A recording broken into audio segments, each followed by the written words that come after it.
Welcome to DunnWise Perspectives, a podcast about stories of resilience and shifting mindsets. I'm your host, Doris Dunn. My guests are leaders, entrepreneurs, and everyday people who've navigated change, faced uncertainty, and discovered new ways of thinking when life didn't go according to plan. If you're navigating a season of change, feeling stuck, or simply curious about how small mindset shifts can lead to meaningful progress, you're in the right place. Let's get started. Hello, everyone, and welcome to another episode of the DunnWise Perspectives podcast. I am very excited to be on the call today with Dr. Hannah Rawiszer. I am very excited that you are on the podcast today. We met through a mutual acquaintance who said, you need to meet Hannah. And we met and we spoke, I want to say 4 months ago. And what was so special about our conversation was not even the conversation, it was special. But what was even more special was what happened after the conversation. You wanted to take a picture of us and you posted a link on LinkedIn and said, celebrating Doris Dunn. And then you talked a little bit about me based on our conversation. And no one has ever done that. That was so very special. And I want to publicly thank you for that. And now I want Welcome. you to introduce yourself so everyone can learn how special you are. Oh, thank you so much, Doris, for saying that. I appreciate you recognizing that. It's very special to me to do that, to give back to the people that I meet and the connections that I make, because you all are very important to me. Hi, everyone. I'm Dr. Hannah Rawiszer. I live in Florida, and I have my own business, Helping Hannah Professional Services. And I help business owners. I help them reduce their mental clutter of running their business. And what we do is we move all of that mental clutter and everything that lives in their head into a visible structure. I love that. And I have a workshop myself that is called Clear the Clutter. And I know that we have a lot of mental clutter in our brains. You approach it a little differently, though, than just getting rid of the clutter and taking a breath. You approach it more from the perspective of getting all that good, juicy stuff out of our heads, put it down into a structure that people can follow. Is that correct? It is, yeah. And it's really not an unusual thing because I think we all do this every day of our lives.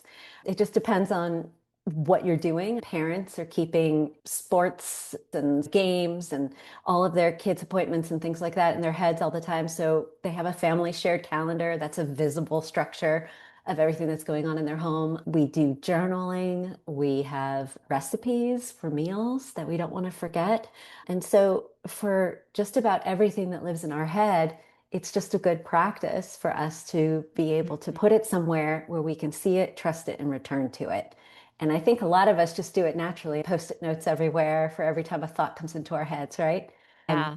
So I've just, through all my years of living as a human and also working in work environments where I've noticed that the people at the top are always the ones who are holding on to everything, the way the business runs. I have just observed that for so many years that I want to give back to business owners now and say, look, we need to get everything that's in your head about running your business and how you serve your clients out and put it into some sort of visible structure for everyone to benefit from. I love that. I do want to go back in time a little bit because you didn't just graduate from college and say, hey, I'm going to do this. In fact, I think you graduated from college, you got married, and things didn't go as swimmingly as you'd hoped. And share that part of your journey and what you did at the beginning of your career and what led to starting this business. Yeah, so I've done a lot. I grew up in Florida, where I am right now, but I had 24 years living in Tennessee. So a year after I got married, which was about a year before I graduated from my undergrad, I moved to Tennessee and basically had to figure out a career. I started in banking. I was a licensed insurance agent in the state. And then from there, I decided that I wanted to become an educator. I'd always really loved that and teaching people. So I found an opening at a local high school. I did not have an education license, but I was what they called highly qualified because of my degrees.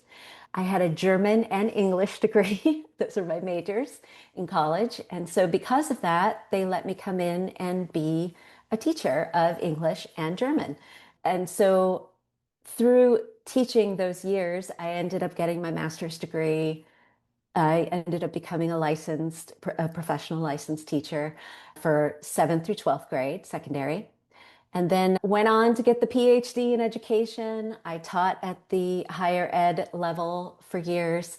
And then once I finished the PhD, I ended up in the nonprofit world. And I had multiple jobs in different nonprofits. The last nonprofit that I worked for was during 2020, that Mm. difficult year that we all faced. And when I came out of it in 2021, I decided that I wanted to just do something on my own. There were a number of reasons why I wanted to do that. I just wasn't happy with the job in general and working for someone else. And Were you I suffering jumped. burnout? Would you call it burnout? I wasn't really suffering burnout from employment. I can't say that I was suffering a burnout from that. I have suffered burnout from being a business owner, for sure. Because I will say, you heard me say that I got my PhD, and that took me 6 years to get. And I lost a parent during that time, and I got divorced during those 6 years. So that was a very challenging time for me. Mm. But being a business owner, I have to say, hands down, is way harder for me and has been way harder than getting that PhD. And I know a lot of Really? people don't get a PhD because not everybody wants to go through that, right? But yeah, becoming a business owner, I thought this is going to be a piece of cake. I was skilled in everything that I had done up to that point, all that nonprofit leadership background, experience, being an educator, all of these things, operations, administrative skills. And yeah, then I was faced with the reality of having to earn money as a business owner and what that felt like. So that was very difficult for me. But I know I'm going off on lots of different things here, but I will say that becoming a business owner really opened me up. I'm very introverted and I have always been introverted. And in workspaces, I've always wanted to have my own space and not be bothered with everybody else and stay focused.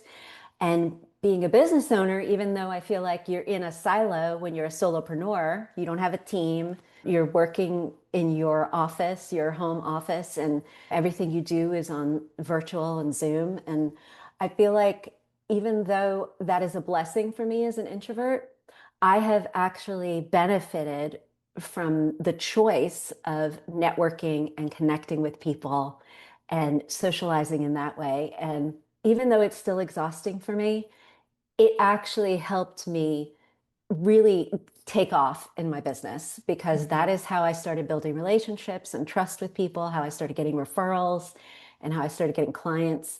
And it was from that, Mhm. making connections with people. I know you had a couple of businesses, and one of the businesses was doing fairly well. And maybe that's the one that you had the burnout and Yes. you shut it down. And share that story where you shut your business down, you shut your website down, but you had a magical client that turned everything around and you really pivoted that business. Helping Hannah Professional Services really started out for me to continue doing what I was doing in the nonprofit world, which was I was the right hand of the president of the organization. I was the operations person. I managed all of the different consultants and everybody, the team. And so I thought, okay, I have such a vast amount of knowledge in this area, but the way to enter it was to use the language that everybody was using in the industry, which was virtual assistant, VA, even though I was just so much more than that, more of like an executive administrative assistant or even like a chief of operations or anything like that for someone. So, yes, I had great success with it.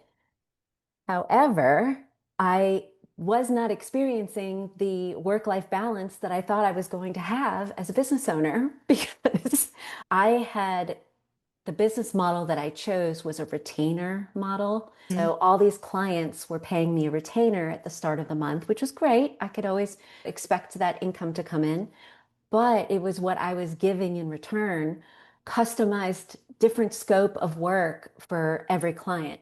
And at some point, I had about 5 or 6 clients on retainer in a month. I was doing all different things for them. I was on call for them throughout the month. And I just didn't have a life. And it felt like I had 6 different employers. So I went from having one job for one employer, and I felt like I had 6 different employers. It burned me out so fast. Not to mention also that when you first start a business, you're doing everything in the business as the owner. You are keeping everything in your head. You think that you know every process that you're doing, but there are things that you forget. There are steps that you leave out. And so dealing with clients, every experience seems different. And that is exactly what my experience as a business owner was like, which totally contradicts how I behave in work environments because I would never stand for that in an actual being employed in a job. I would never stand for people not getting consistent service across the board or not having procedures in place or any kind of compliance. That's just not me. But I couldn't see it in my own business. And I truly burned out. I dropped everything off of my website. I didn't want to sell these services anymore. I couldn't do it. I really parsed down all of my clients. I got rid of just about everybody except for one. Mhm. I still work with them now after 5 years. I love that relationship, so I've kept them. And I don't do any of that work anymore like I do for them. So yeah, I was just down. I didn't know what to do. I thought I'd have to go back and try and find work, which was absolutely difficult in 2023. For somebody that has a PhD, I have this huge, immense skill set. It was just so competitive and saturated. I just couldn't even get an interview. I couldn't find anything. So I was really down. I was talking to one of my best friends who I've known for 30 years, and she knows a lot of people in the Atlanta area, a lot of business owners, a lot of women, entrepreneurs. Her circle is vast. And so when I was speaking with her about how I was feeling and I just didn't know what I was going to do, she got in touch with somebody who she knows that she thought might be able to hire me for something. So it might kickstart a little bit, like in my Yeah. business again, and try and Mhm. take me into a new direction. And I Mhm. got on a call with this woman, and we just weren't really a good fit. And what she was looking for was somebody that did not have as much experience as I did. She couldn't fit me into her team. We laid low on that. She sends somebody else my way. And that Mhm. is the client that changed my life. So if I have anything to say about it, just about communicating with people and connecting with people, and just that benefit of being able to share things with people when you're having conversation and talk about the things that you know, Mhm. people you never know what's going to come from it. Yes. I'm such a big believer in that as well, that just because one relationship doesn't work out, that it's that 6 degrees of Kevin Bacon. By the sixth degree, you might find that perfect client. And I know you weren't excited about that call either. I was, I was not, no, because still I was just so frustrated. I was like, what am I doing? Sure, I'll have a call with you, but I don't even know what to tell you I offer you. I didn't have a package, I didn't have anything. So we just started talking because I really do like talking to people. And I was listening. That's another thing that I have to say to business owners when you have a service. I know we all want to sell our stuff, but we got to listen to people when they talk to us. And Yeah. she was sharing with me about this business that she had for years and what she did. And it started off with she needed help with a tech stack.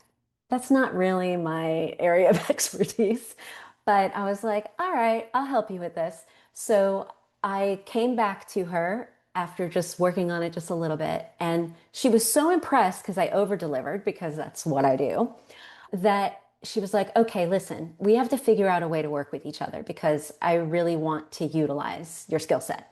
So I came up with on the fly something to help her with, which was the baby steps of what I do now, which was recognizing that she, as the owner of her business, wanted to grow.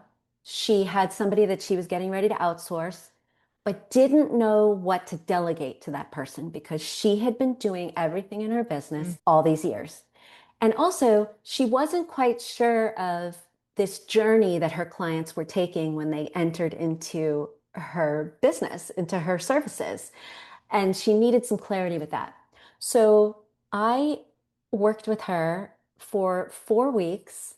I charged her something like $600 for the 4 weeks. Oh, wow. You Okay. don't charge that anymore. No, I do not. We met for 3 hours once a week, which was Oh, killer. And I don't even do wow. that anymore. 2 hours is the max to sit with somebody Yeah. and extract all their information.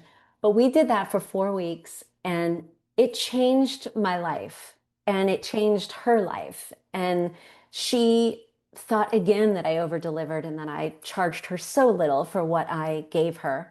And she, in return, gave me coaching to help me get this new service, whatever this was going to be, because she kept saying to me, you have to sell this, you have to package this, whatever you created for me, you have to do this. So my signature That's such service an came from amazing that. compliment. That's such a great compliment. Yes, it And on was. the fly, where did that come from? How did you generate these ideas based on a conversation you didn't even want to be in? And it wound up launching the very successful business you have today.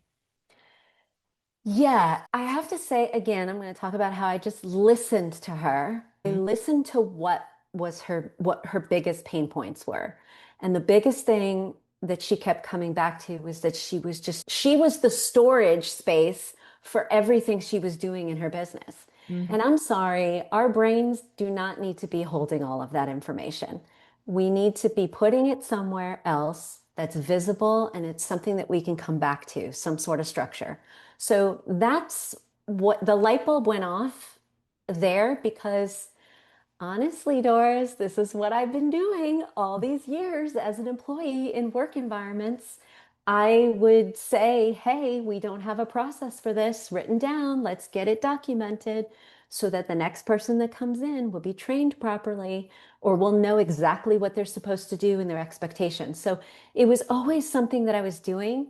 I just wasn't doing it in my own business and I forgot Mhm. about it as far as the service Yeah. until this happened, until she reminded me that this is an issue that business owners and regular people too, you don't have to be a business owner, you're professional or you stay at home, retired, whatever you are, student, everybody is holding a lot of information in their heads. So I knew that this was something that I could help people with.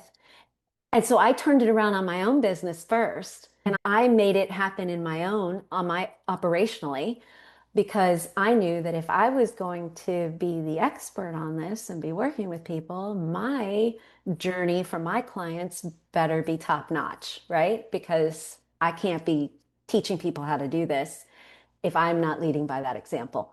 So I fixed that in my business on the back end. And yeah, it became my signature service, the Client Journey Accelerator. That's amazing. Can you share an example of something that might be, oh gosh, even in my own head, that I don't realize needs to be in a process form? What would be a good success story? And maybe it's from this original client or some other client where you really moved that process from inside the head into whatever format. Maybe it's on a piece of paper, maybe it's in an Excel spreadsheet or some other type of tech knowledge. There was an interesting one that just came through a couple months ago. A good friend of mine has her own client in her own business, and she recognized that in order to help them, she was going to need to bring me in to work with the employee of this client of hers and help them extract everything that they'd been doing in that company for the last 18 years out of their head and into a documented structure. And so I worked with this person for about 4 weeks. She paid me to come in and do that. This was not a regular my client journey accelerator because that's like a 15-week program it's a done with you consulting program. Okay. But this was something new. And I sat with this person and I asked a lot of questions and we started documenting everything that he did for 18 years in that position. And the reason why this was so important was because he was getting ready to leave the job. Yeah. And so they were either going to hire somebody to replace him, or my friend, who was the consultant for this client, was going to take everything that he did and split it up among a lot of people on the team. But she couldn't do that until she had that information from him. Sure. So that problem exists, I guarantee you, in every workplace, in Absolutely. every small business right now, thousands, hundreds of thousands, okay? Because I see it all the time. I have an example from my own family of my brother who desperately needs that because if, God forbid, something happened to him and he was laid up for 3 months, the business would stall Hmm. because he needs to be there and it completely depends on him. I want to get people to the point where their business does not depend on their memory. So that's one great example that I was brought in on a team to do. I finished up about 2 months ago with another client. We went through the 15-week program of the accelerator. She was an interesting case because she already had everything documented, which was fascinating. We didn't actually have to do that. So from that, though, we took everything that she had documented and we went through it piece by piece. I asked her questions about, hey, can we simplify this? Can we make this easier? Is this something you want to offload and give to somebody at some point? These are the things that we have to talk about to figure out if your clients or your customers are going to be nurtured in an efficient, organized, and repeatable way for you as a Hmm. business owner. So, a great example of that is just some sort of training guide, Yeah. any kind of shared team documentation. These are the types of visible structural things that we need Yeah. to create in our businesses. And you don't create those, you help them create it because it's still the stuff that's in their heads. And I did a little bit of that in one of the corporate jobs that I had. I had to help with some of those processes and I didn't write any of them down, but I helped get them organized. And That's right. I remember one time they were very disorganized and I put everything on sticky notes, put it on the wall, and then organized the sticky notes and then moved everything around online so that it was in a more organized file folder type of process. So someone behind me could actually find it as opposed to digging for it because it was incredibly disorganized before I did my little sticky note thing. And I love that you did that. I love that you did that. But that's just another example of you had to see it Yeah. visibly in front of you, and then you put it into that structure. And yes, to answer your question, I am not changing anything of anybody's process. I'm not telling them what they need to do next because they know exactly how they run their business. I'm just trying to get them to remember everything and recall it in a way Hmm. that we can actually map out that process and turn it into something repeatable that they can use and document.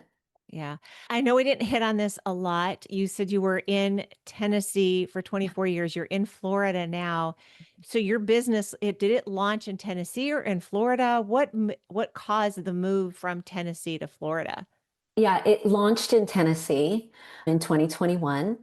And I can't sugarcoat this. I'm going to go ahead and say it because I was dealing with a lot of stress. It was chronic stress, actually, over my business. Again, going back to what we had just talked about, feeling like I had all these clients, and then, of course, when you have retainer clients, that business model is really not sufficient because you're so busy as the person who's constantly executing the tasks for the Mhm. client that you don't have time to be bringing in to have a funnel or a pipeline of new Yeah. clients waiting in the wings. So when one of those retainer clients leaves, that's a big dent in your income. And Mm. it just started to impact me in that way. And I was very stressed out about it. And it got to the point where we were talking about the burnout. I ended up having to come back to Florida as a result of that burnout in 2023 and live with my family to reset mentally, to really figure out if this is what I wanted to do. Like I said, I was looking for jobs, but my family, I'm very blessed to have had that opportunity to take that time to be able to figure out what I wanted to do in the direction that I wanted to Yeah. go in. Oh, that would be, I'm so grateful that you have that family. And I know that was after the divorce, right? So that was, you'd been going through that. Yes. Yeah. Yeah, yeah, the divorce was a long time ago. Yeah. Oh, I have a few other questions. Yeah. What advice would you give someone else who is burned out and afraid to pivot? Afraid to pivot. I have never been afraid to pivot. I've always just been that type of person. Okay, what else can I do? But I understand when people do feel stuck and they're just not sure. I think it ends up being like a confidence thing. There's a lot of imposter syndrome in being a business owner. We're already trying to convince ourselves that we are the Hmm. experts here. And then if something doesn't move as fast as we want it to, and now we have to pivot, it's okay, what am I going to pivot to? Right. Yeah. But a lot Well, of, even going back to your magical client, yes. you, if you have that what if thought, what if that client hadn't come around? Where do you think you'd be today? What would you have pivoted to if that client hadn't helped you rediscover your own abilities on doing this thing that you've been doing your whole life? And now you've turned it into something that can help hundreds and thousands of other people solve the operational process issues that they have in their own businesses. Yeah, I can't say that I might have ended up here. I don't know. I don't know if I would have eventually ended up here or not because I had pivoted to so many different things. I was doing VIP days and tech work behind the scenes and CRMs and different tools, and I was just all over the place. I know the mental clutter is never going to leave our heads, okay, because it's always there, but get away from all of the work that you're doing, okay, from sunrise to sunset, because I know all of us, a lot of people are doing that. They're just chasing every minute of the day with something, filling it up. So walk away from that and really just start to think about what you're passionate about and start thinking about what it is that you maybe throughout your life have been really good at, something that Hmm. has benefited you, something that someone else has told you that you have brought into their lives and made an impact. You really just have to take some time because when we keep ourselves from having that creative space in our minds, we're not going to come up with those ideas. We're not going to be able to problem solve or think about how we want to change our lives. And so I always come back to that mental clutter because it's not selfish. It's really not selfish Oh, to no. not do that for yourself. Yeah, I agree. And I will add something to that. I would say joy. What brings you joy? And just because something doesn't put money in your pocket, if it Mhm. brings you joy, allow that expression, that creative expression. And it might be going for a walk, it might be cooking or baking, it could be something creative, something more physical, and allow that joy, that joyous activity to happen because I think that helps get rid of some of that clutter as well. Yeah, absolutely. So it's difficult to give advice for this in this way because I think somebody has to just really be ready to want to do this. They have to recognize that, and I think sometimes people have a fear of failure, or because I have failed at a lot of things. And we just have to recognize that failure is a good thing because Yeah. Yes. it takes us past that place where we were, and now we're inviting something new, a new space, new energy. Teaches us something. We need to learn from failure and be open to Yes. that learning.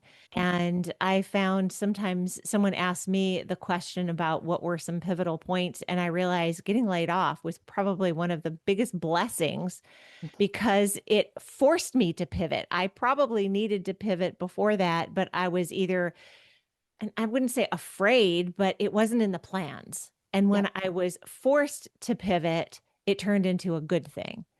Yes. And if we can allow ourselves to see those negative times in our lives as something that's positive, something good will happen after that. That divorce that you went through, it was Mhm. awful, but it took you and in, again, 6 degrees of separation. It took a little while to get there, but now it's way behind you and you are in a much better place, and grateful that happened because you are now in the place where you are the happiest. Yes, absolutely. I love what you said about the pivoting because it's so true. I've talked to so many business owners, so many professionals who have really found what they love to do and found their passion because they were forced to pivot. And I was Mhm. the reason I came to Florida and that whole, chain of events that happened was because I was forced out of what I was doing because of my chronic stress. I couldn't handle it anymore. I Mhm. had to find some peace and I had to open up some space to really create and figure out what I wanted to do. So, yeah, sometimes being forced into it, like being laid off from a job or maybe an illness in the family, or now you have to become a caregiver to somebody in your home. A lot of those things really are blessings in Yeah. disguise and they can change your whole life. And also, I was thinking about this too. I am at the clearest I've ever been right now of what I do and how I explain what I do to people and the joy that it brings me to help people Mhm. overcome this challenge in their lives. And before all the other things I was doing, I liked doing it. And I think it was just because it was part of who am and what I've done all of these years. But I wasn't able to really verbally explain it so easily as I can now. I'm crystal clear. And I think when you get to that place, then maybe you know Yeah. that you're sitting in that right pocket of what you should be Mhm. doing. Because, yeah, all the pivots that I made, nothing ever felt right. I gotta tell you this one story. I pivoted once in my business. So I started using HoneyBook as a platform. I really love HoneyBook. I have nothing bad to say about it. I just thought that I was going to And offer. HoneyBook is a Oh, what type of? HoneyBook is a CRM platform. Thank you Okay. for clarifying that. It is a customer or client relationship management tool. Okay. And so I was networking a bunch and I was really talking a big game about how I was going to help people set up their HoneyBook on the tech side on the back end. And I was going to do this as a VIP day and we'd meet in the morning and then I would work all in the background all day on their HoneyBook platform and then we would wrap up at the end of the day. So that was the plan. I ended up finding somebody who wanted to do this with me. And we got on our first call and we started talking. And I'm not kidding you, Doris. By the end of the call, I just looked at the person and I said, you know what? This isn't going to work for me. I don't like this enough. I really don't want to do this. And how did that client react? The funny thing is that he and I had been really a good relationship in the networking group for a while. Okay, this Mhm. was in Nashville, and I had been showing up all the time, and he had been showing up. We were good friends. So he even had me on his podcast. There was no bad blood between us because he totally understood, but we laughed about it because Yeah. I was just sitting in that moment and I thought, yeah, I don't want to do this. I'm not interested in this. So that But what a day, blessing that the relationship was such that you were able to say, yeah, just kidding. yes, exactly. Even if it hadn't been a good relationship, I no love lost for me. Yeah. You have got to do what sets you on fire. Yeah. And if doing that was a pain in the neck and it just felt boring and it to me it wasn't bringing me any joy, as I was sitting there talking to him about what we were going to do, I was like, yeah, I don't want to do this. I think that sometimes we have that was I guess some people might look at that as a fail, but sometimes you just got to take No. action. Take action, do something. That's the only way you're going to know if it's the thing that you want to do, if it's the right thing. Yeah, I'm not sure why anyone would look at that as a failure. I think having the idea, okay, we all have ideas, Right. and moving a little bit forward with the idea, but realizing before you've jumped completely into the deep end of the pool, okay, wait a minute, this isn't something that's going to work for me. Let's stop before I'm Right. in too deep. Yes. That there's no way is that a failure. I think the failure would have been saying yes and then getting burned out and regretting that you had said yes. That might have been a failure, but You're you right. stopped yourself in time. So I I wouldn't did. think of it that way. Yeah. Thank you for that. Yeah. I Yeah. did stop myself. We started this conversation with my thanking you about the LinkedIn post that you made. Yeah. And I know that you do this regularly. I see it constantly, and it always makes me smile when I see those photos and when you say and how you start it, celebrating and then the person's name. Why is that important to you? Why do you like to celebrate other people in that way? And what does it do for you, and what does it do for the connections that you make? Other than just the fundamental piece of it, by giving back to someone who is a service provider, a business owner, I want to make sure that I can leverage that my audience and my network for that person and be able to just share what they do as broadly as I can, right? Mhm. As broadly as that algorithm will take it. But I want people to know about that person that I've just met because it's important for me. It's a very important piece of the way I live my life is just making sure that I support people. And so that right there, fundamentally, I can do that. The other piece of why I started doing it was because I found myself just enraptured by the person that I was talking to. I try to ask different kinds of questions and I try to find out more things about the person rather than just having this stuffy 30-minute, oh, what do you do? What do I do?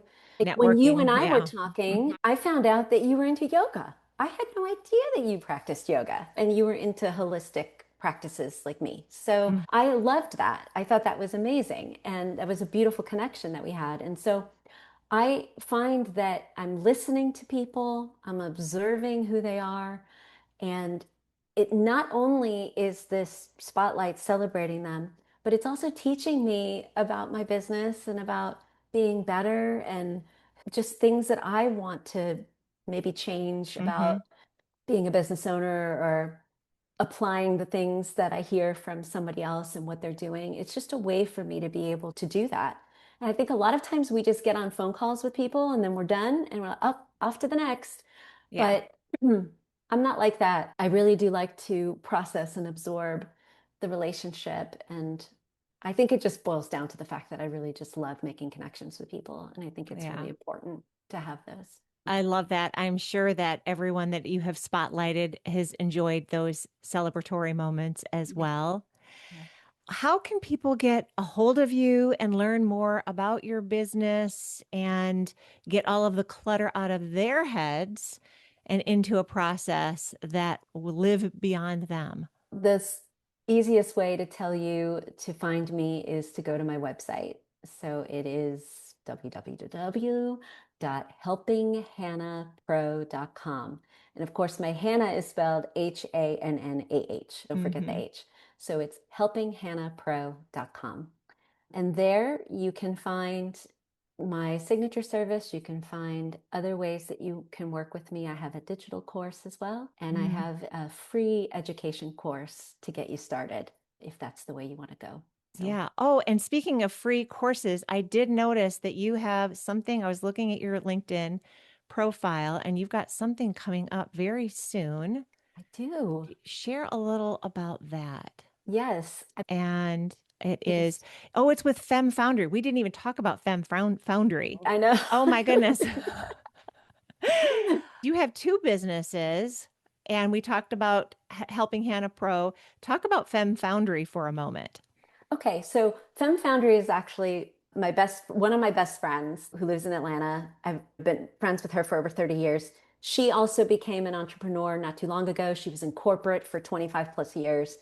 And we just decided together that we needed a place for the way it started was to have women come together in community and networking, women professionals. Mhm. And so it is called Femme Foundry. You can find it femfoundry.com. But we have actually pivoted. We've not been afraid to pivot Femme Foundry. And so now we really want to position ourselves as a place where we have these experts like myself in all different lanes of expertise who can help you. And so what we're doing is we want to draw people in who need that expert advice or that expert service and to come and find an expert to connect you with and to match you up with who can provide that for you and help your business grow. So when you go to femfoundry.com, you will see that now we are all about highlighting the women experts that we have in our group and basically having them provide their services to anyone who needs them. So that's Femme Foundry. Are there any questions that I didn't ask that you would like to answer? I always close Oh, with that. no, I can't think of anything. This was just like it was just a nice conversation to have with you about not only just about my business, but just my life in general. And I think it's just so important for people to hear everybody's journeys, what we've been through, because not everything is going to resonate. Not everything is going to be something that we can utilize, but there might be something that I've said today that helps someone release something that they're carrying, maybe Yeah. that is just too heavy for them, and just find a better way to do it. So yeah, I don't think there's anything that you missed. I think it All was a good right. conversation. Thank you so much, Well, Doris. thank you so much as well. Thank you for listening or watching this episode. If something from today's conversation resonated with you, I'd love for you to share this episode with someone who might need it, or take a moment to reflect on what stood out for you. You can find show notes wherever you get your podcasts. And if you enjoy the podcast, subscribing or leaving a review helps more people find these conversations. Until next time, keep learning, stay curious, and remember, sometimes a small shift in perspective can change everything.